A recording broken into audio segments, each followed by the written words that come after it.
Yo, what's good, family? I'm King Napes, Bud, and Hill, and welcome to another episode of What We Drinking. And today, in this special episode, we're taking you on a trip.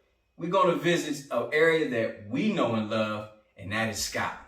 Now, we're not talking about physically Scotland, because we know we're in a pandemic, borders are shut down in certain places, but that doesn't mean we can't take our taste buds there. So what we're going to do for you today, we have picked 5 scotches to take you all on a trip of all the locations of Scotland. So stick with us as we take this journey together.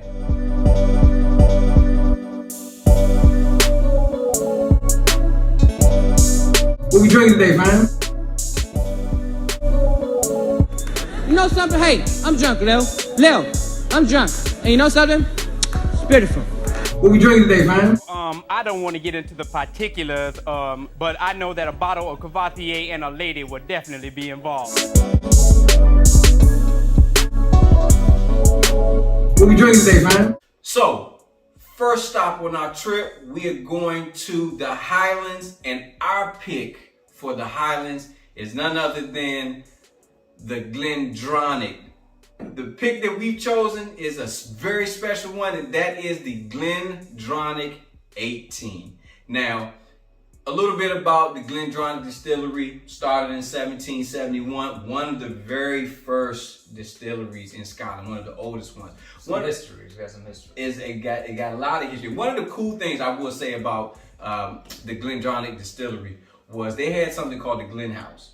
And what was big about that, in the earlier years, everybody lived on the property of the distillery, from the owner to the workers families all lived at the distillery.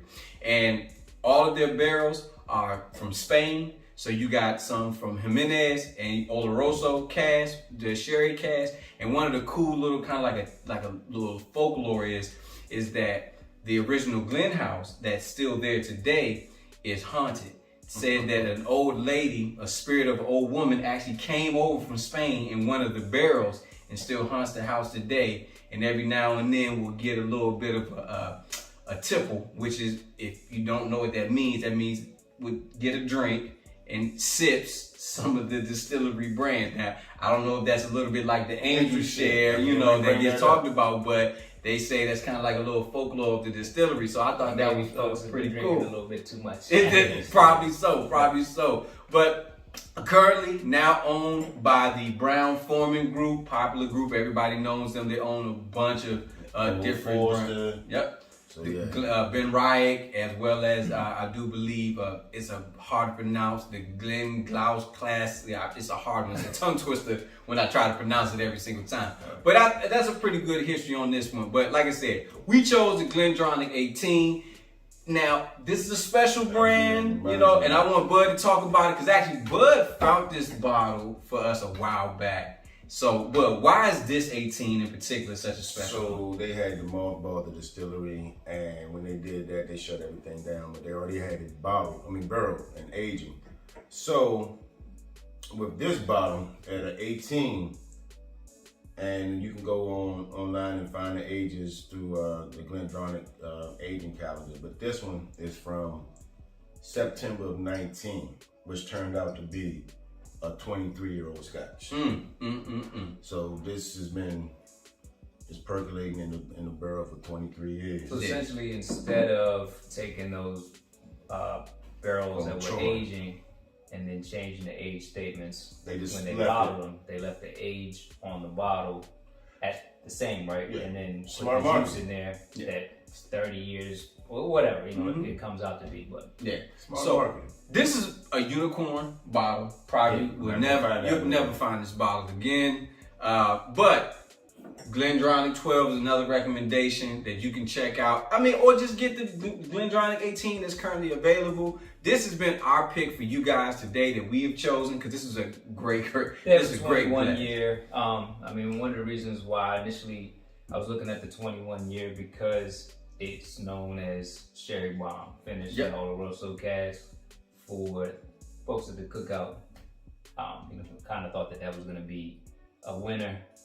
Turns out that we have drunk a lot of this one, so it is a winner. But yeah, they still have the 21s, 18s on the shelf. You can find them, you just won't find the ones from the actual mothball. The 21s right now are ranging anywhere from like a 25 to a 26. I think next year, it'll be the last year that they do the overaged barrels, and that'll be a 27-year. That's in the 21-year-old bottle. Nice. So, fellas, on the nose, what we get, other than we all know, the beautiful sherry note that we're getting, what's some of the other things that you're pulling off of this? I mean, just an amazing spirit. I get chocolate coffee drop for some reason. Smell like a Hall. Like a Hall's coffee? But I think I just pulled it up to my nose too quick. Scratch that. Mr. Sherry, as I said, I smell chocolate. Yeah, so you get a chocolate note, nice look, so more of a dark chocolate. Okay, and that's actually good, because I think that's more of their Jimenez barrels that you get that chocolate note from. So that's actually a good point, because you'll get some of the leather, you'll get some leather notes as well out of that, but you'll get that more in the taste when you're tasting these particular brands, which is kind of special when you're talking about the type of barrels that you're picking, that you get those different, you can pull those different notes. So me, definitely I get that share. I didn't get much of the chocolate, but I got more of a fruitier high end, but that's the sherry that's just jumping out at you, man. But hey, fam, we're not gonna waste no time, because I love this particular brand. Let's smelling it too long. Let's pour it up. Oh, I forgot about it.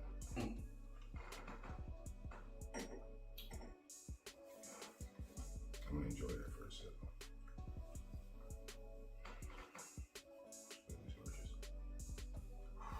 second. That's good. That's so good. That is just so good. I mean, is it the same way you remember a hill? It is. This is pretty good. Pretty good. It's better than pretty good. This is great. I get the taste. I'm tasting the chocolate.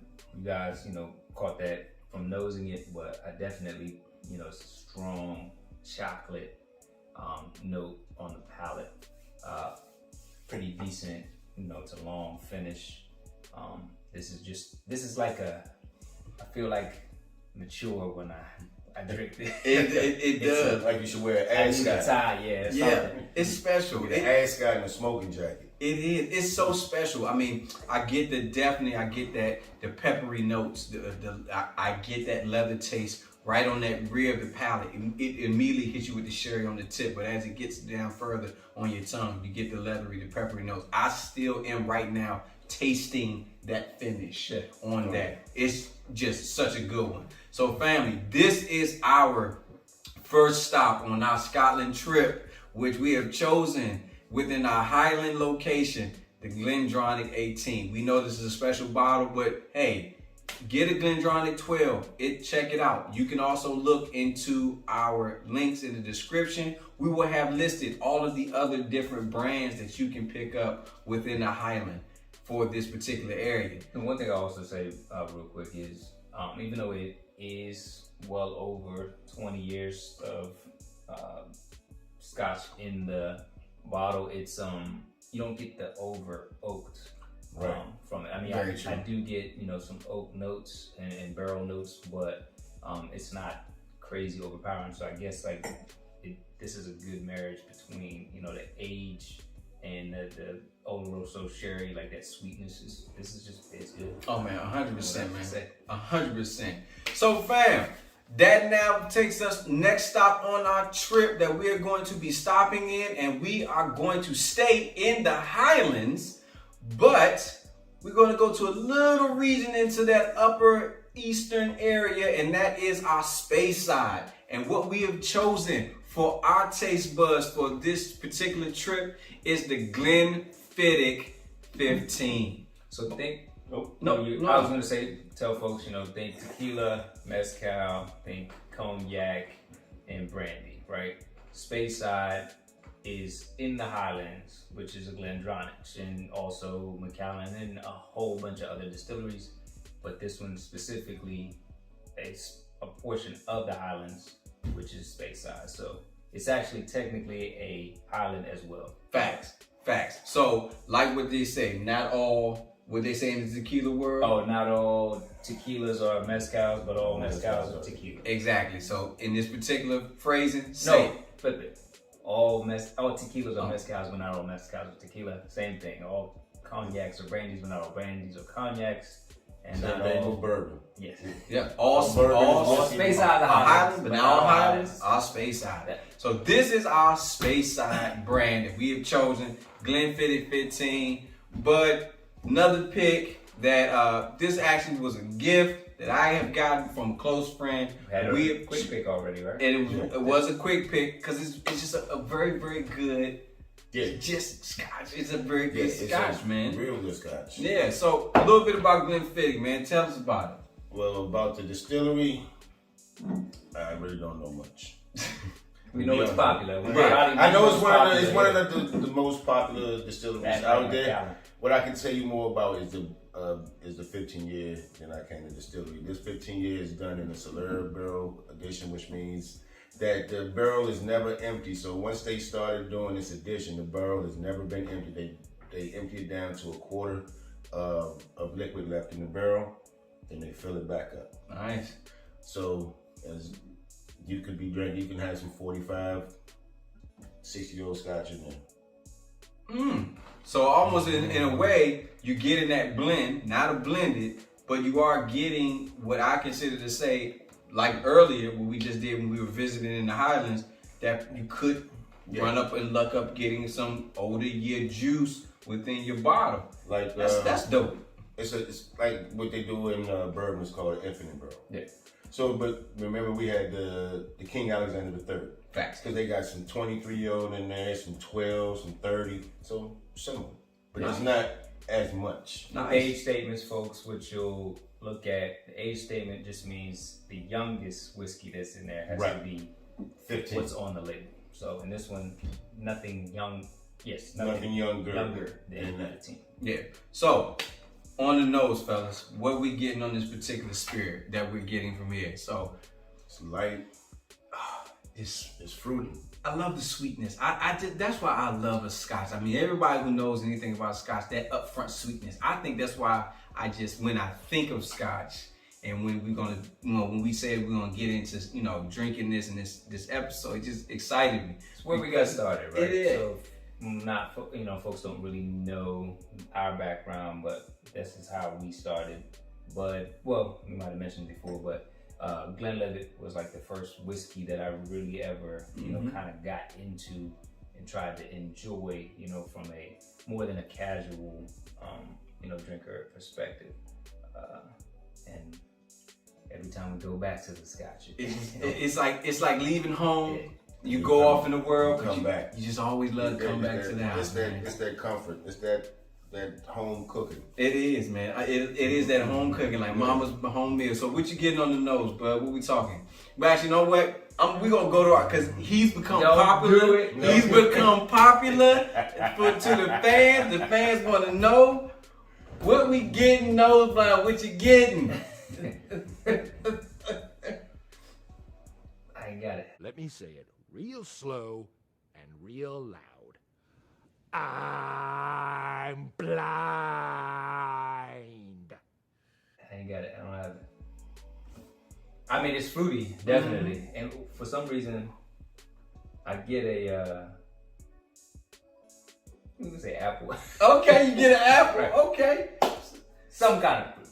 So, okay, if you think an apple, right? I get similar to that pear that we got in the Jane Walker. Yeah, all right. I didn't want to say it because I let me kick it the bloodhound first. He'll confirm it. But I do get a Jane Walker there. So so all of those, the acidity, right? When you're talking about the acidity of those type of fruits that you're getting, right? So when you're talking about the sniff, that makes that's a really good reason of why you would get those type of, flavors on the nose, because that acidity that you're getting in those type of fruits. So that makes perfect sense, because I'm actually on the nose right with you guys. Like, I immediately thought Jane Walker when I had started to nose this, and that's probably even more reason. Apple, something like that. Yeah, in that area. So I know that definite on the nose that we're getting after that, 100% like spot on. So when I'm telling you, if you like a fruity, this is kind of in your wheelhouse. Yeah, this is definitely that one, man. So on the taste, as we already know, nose blind in it. Let's pour it, family. We can give you that taste.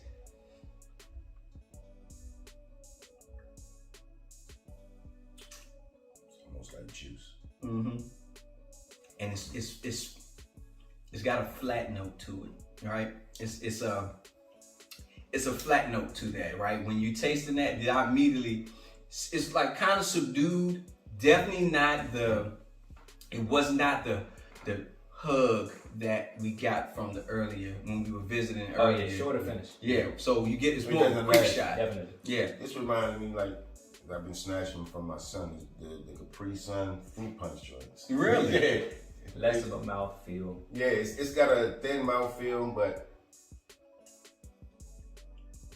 it's got an upfront.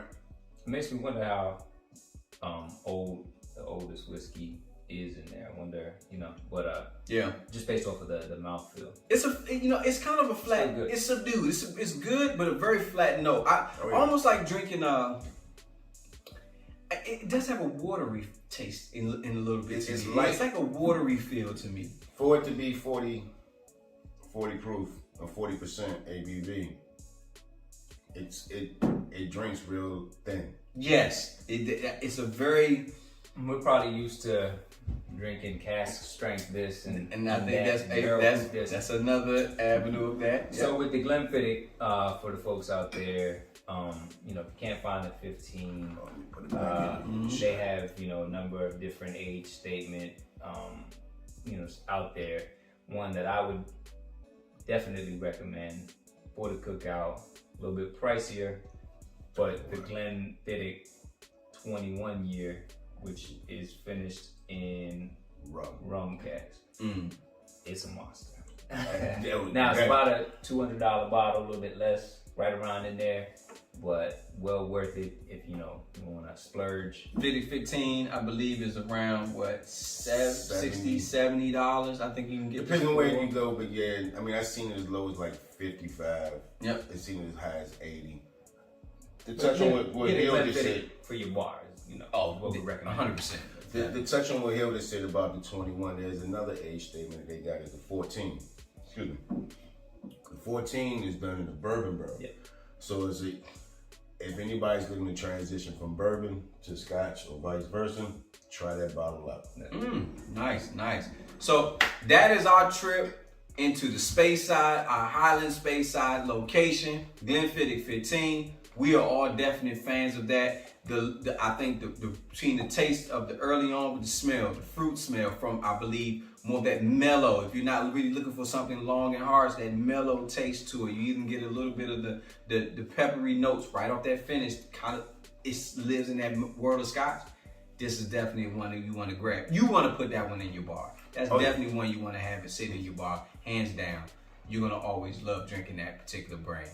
So next up on our trip, let's cleanse our palates. We're gonna get some water, flip you around, and we're gonna be taking this a quick trip, and we headed to the Lowlands. Yo, family, welcome back. So we are now in the Lowlands, and our bottle pick for this particular region is the Glenkinchie. So Glenkenchie. There we go. See, I'm trying to tell you. Yeah. As we try, y'all know how it is when you doing your drink tours. Your speech might get a little slurred. You know what I mean? Vowels and everything. There you go. You know what I mean? Might actually end up buying the actual shirts, and then you've gone too far. So the Glenkinchie. All right, Bud. Let's talk about this, man. What's good with this? It was started in 1825 by brothers of John and George Raitt. So it was the Middletown distillery is what they think that the Glenkinchie actually started as. But they licensed it as Glenkinchie in 1837. And they went bankrupt in 1853. And it turned into a sawmill until 1881. It was opened back up by Major James Gray. So just a little bit backstory on that.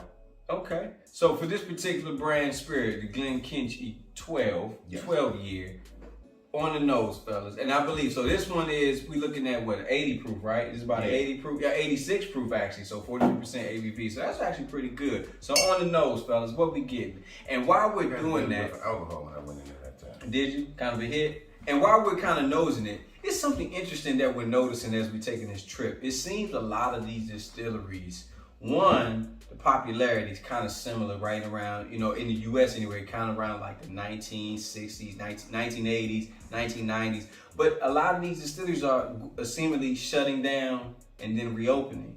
I'm wondering what's, kind of been the cause of a lot of that happening to these distilleries, whether it be flood of the market of other, distilleries pop up so they go out of business. And then someone decides to buy and restart these companies because they got good juice. If it's a good product, it'll stand the test of time against other competitors, but it's just the financial market at that time, I would say, did it. And then that's why this is no longer owned by independent owners. It's owned by Diageo. Yeah. Who basically owns it all. Yeah. Owns it all. You probably got on something or drinking something that Diageo owns. Exactly. And you have ebbs and flows of the popularity for different spirits. It was almost like how, in bourbon, there was a boom and then it kind of went dormant for a while. Same thing with Scotch. It's an ebb and flow. There's a lot of distilleries that kind of went out of business during the downtimes. I don't know if it's the same exact as Mothballed, because I think that one actually went out of business, as opposed to, leaving the barrels aging like the Glenfiddich did. I'm not 100% sure, but yeah, there's plenty of distilleries, a lot of stories like that where, distillery is gone for a while and comes back, and, it's just ebb and flow of the spirit world, I guess. Spirits world. All right, okay. So on the nose, man, what we getting, fellas? Are we pulling anything? We know we're getting that sherry up front. What you're all pulling on? Well, I'm not getting sherry. Really? Because is it because we've done so many so far, what we've traveled, or you really are feeling on have a different? I don't want to put you on Front Street, but it's done in bourbon.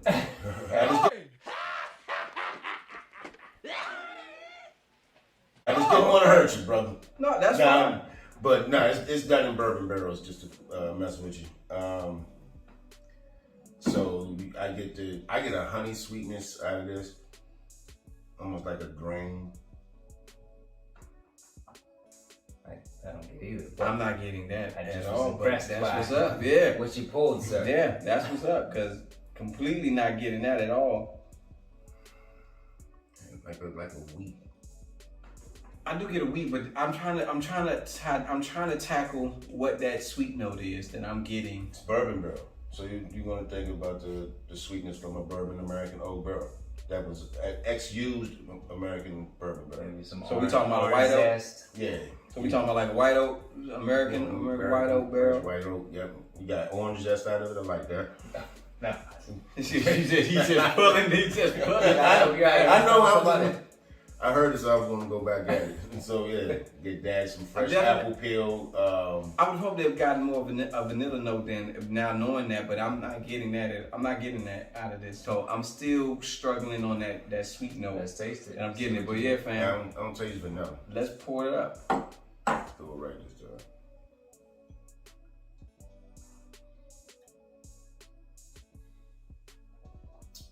Okay, but now I can taste this. Now we talked about earlier, like if you're a bourbon lover, a whiskey lover, want to get into bourbon, this feels in that ballpark. That yes, because my face lit up when I tasted that. I'm surprised you didn't.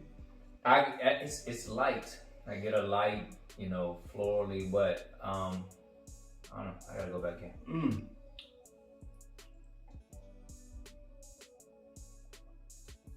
Yeah, definitely. It's a like more of a darker note, like I get a hint of like a. It's a little harsher than like it reminds me more of, because it's kind of so light of Japanese, but it's harsher though. Like usually the Shinju and all, they go down really smooth.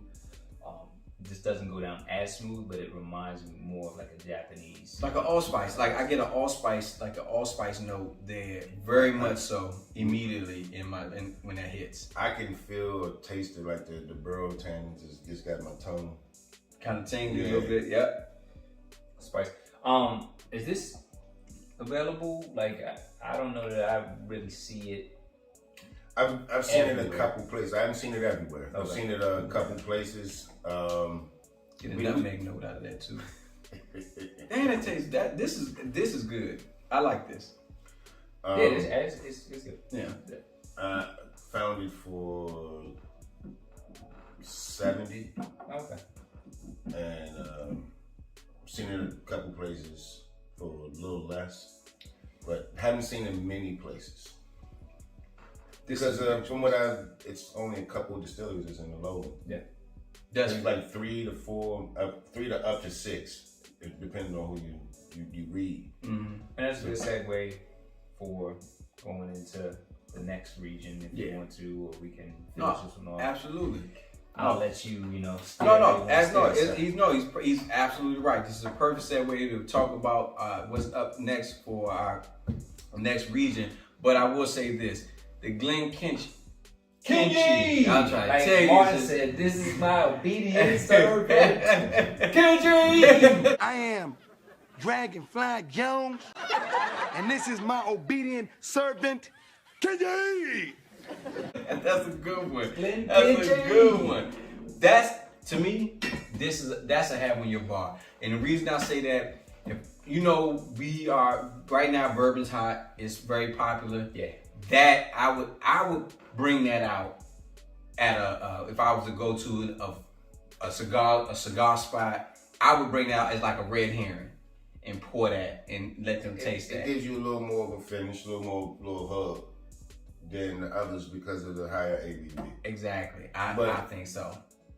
Yeah, I mean, it's done in bourbon barrels too, so you're gonna get some of the characteristics. Yeah, no, absolutely, man. So definitely worth it. So as we proceed to visit in Scotland, we are jumping to another small location, and that is the Campbeltown region of Scotland, another small distillery location. I mean, when I say small, it may be 3 distilleries in total that's in this location. So we had to do some looking, and the bottle that we have decided on for our taste buds for this travel is none other than the Kilkerran Hill. It's probably one of the least known out of the Campbeltown. You're talking about there's 3 distilleries. I mean, there's, give or take, but everyone kind of knows Springbank. Yep. The other one is Longrow, but they're both sister distilleries of Kilkerran. It's brought to you by the Glengyle distillery in Campbeltown. There's actually another one that was shut down 1925, and then 75 years later brought back to life. They have like a limited, production run. So this is probably a little bit, yearly. They don't produce, that many bottles on a yearly basis, but you are able to find it. We're venturing into the land of peat as well. Mm-hmm. So this is a 12-year lightly peated. For those that are familiar with peat, I don't have the ppm, but that'll tell you, phenol, that stands for phenol parts per million. That is supposed to tell you how peaty the Scotch is that you're drinking. One thing, when you're talking about peat, basically you're taking the malt and drying it over a peat fire. So that's where you get that, when folks are talking about it, smoky, peaty, like that, those notes, that's what you'll get in the Kilkerran. Nice, man. I am not a superiorly heavy peat fan, so I am kind of enjoying the fact that this is a light peat, versus that heavier, darker peat note. You get, the peat is different also by the regions. So that is true. So it's not going to be as heavier, as dense, and as medicinal smelling as a Islay. Right. Campfire. Very true. Yeah, that I think that we all know that if you've been following us, that our man can't get right, aka Nose Blind, loves a Pete. You know? Just call me Cousin Pete. Cousin Pete. You want to talk Pete? We gonna talk some Pete. You know what I'm saying? I think so, because that's probably the only thing he can smell. Right, this is from Pete. Right, exactly. He said, "What is this? I must research." You know what I'm saying? Everything else I can't smell it. I know that. So on the nose, for our folks, we know like you gotta kind of work your way up. In Pete. You gotta graduate. You jump right in, you stick your toe in. This is probably a good one to stick your toe in because it's a lighter Pete. This is 3 feet in the pool, people. 3 feet, okay? That may be the 4 or 5. Yeah. You know, when you jump in, when you get into Scotch, you normally want to go Speyside down. Okay. Because if you go Islay up, the Speyside will taste horrible to you. Okay. All right. Okay, I like that. On the nose, what you getting, man? And one thing too, I want to just kind of point out. I love the color. It almost looked like a Chardonnay, kind of Pinot Noir. You know what I mean? Kind of look, feel. You know, very regal. So I get a light peat. Yeah. I mean, you smell the. Oh yeah. A little bit of campfire, but you know, now we're at 46, I think, percent. So yeah, it's getting a little bit more coat on the glass. It smells, you know, I get like a fruitiness too, of course. Whenever I'm, you know, nosing a peaty Scotch or lightly peated Scotch, you always kind of get everyone says like it's like being at a cookout, like a legit, you know, grill, smelling some grilled fruits. You know what I think about it when I talk about it's like the way your shirt smells after you cooked over it. Yeah, kind of like that smokiness off your body type of feel. That made I think what you just said was a great point. You know, a lot of times when you are on the grill, maybe you're gonna grill some pineapples. You know what I mean? Kind of get that kind of smell, that kind of grilled fruit that you're getting off of that. That was a great point, man. That was a great. You see how Pete is bringing out even his nostrils is opened up. How it's been brought out the palate, the flavor notes. You know what I'm saying? That man was smelling gasoline draws earlier to where now he's like, I smell the glycinogens in this. You know what I'm saying? It's brought out the dopamines. You know what I'm saying? In his palate, there's a joy there. You know. I like this a lot. It smells great. It's perplexing because it's you look confused look on your face. Because it's sweet up front and then you get that peat. It reminds me of the Craig Owl that we had, where we had that vanilla, that burst of vanilla up front, but it doesn't have a big peated punch. It just got a slight peat that just. What you got, young Similar? Man, I felt like when I drank that, I felt like smoke. Like, you know how when you smoke a cigar, you wanted to blow out your nose. Like I felt that retro. I felt the heat come out my nostril. I was just looking for the smoke. You know what I mean? To come through that. It's got a nice little hub to it too. Let's clear our palate before we go to the Peat Monster. Yeah. So, fam, we are getting to the end of our trip. So, you know, we're going to take a little trip over the pond to a little island they call Islay. So when we come back, we're going to flip it, cleanse our palate, and I'm going to try to suffer through something they just consider a peat monster. I see you in a second. Yeah, I see you in a second. All right, fam, we back. And as I said before, we are in Islay, and our pick is a well-known, I won't call it a fan favorite, but let's just say it goes without saying what this is. It's a staple amongst all whiskey brands, none other than the Laphroaig 10. This is our taste bud vacation pick for our trip to represent Islay. This right here is the standard bearer for peated Scotch. Yeah, it is. As you said, sometimes you're gonna get some funny looks when you ask for it. Yeah, Laphroaig. This was our pick, and that's because we are consensus. But I can be honest, I've never actually drank this straight. This will be you will get the first reaction to me ever drinking Laphroaig One from time. bottle to glass. It's not 100% true, right? So the very first time we did taste it at Whiskey Live, they gave it to us straight. Was it this one in particular? It was Laphroaig. That was like 8 years ago. Pete Moss. She had the display. And, like all that. Yep, we had. And like most abuse, you tend to black did things not out, like it. right? You tend to black out traumatizing events in your life, right? So maybe just like that, I'll rush literally, back that's to what that. it is. When you say peat, they have peat bogs in Scotland. These big blocks of peat moss, basically. Boom, chop it up, set it on fire, take the malted barley, and you're drying it over that peat fire, and then you're getting what I like to say is the sweet smokiness of Laphroaig. On the nose, then, man. It smells like a campfire. So if you're talking about, it immediately. If you ever, wood, been to a bonfire, made s'mores, like this is what you're getting. Yeah.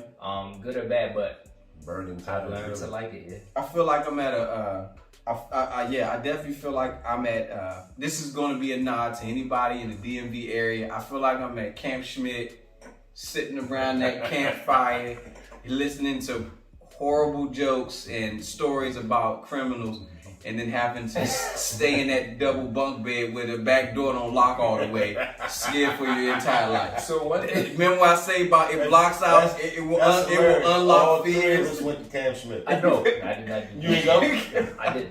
But one thing I'll say is, because I'm Southern. Yeah, you knew about it. You lived that life every day. Right. We were the ones who was running the camps. Back then. All right, fam. So I would love to belabor this point even longer, but we're gonna get into this. So let's pour it up.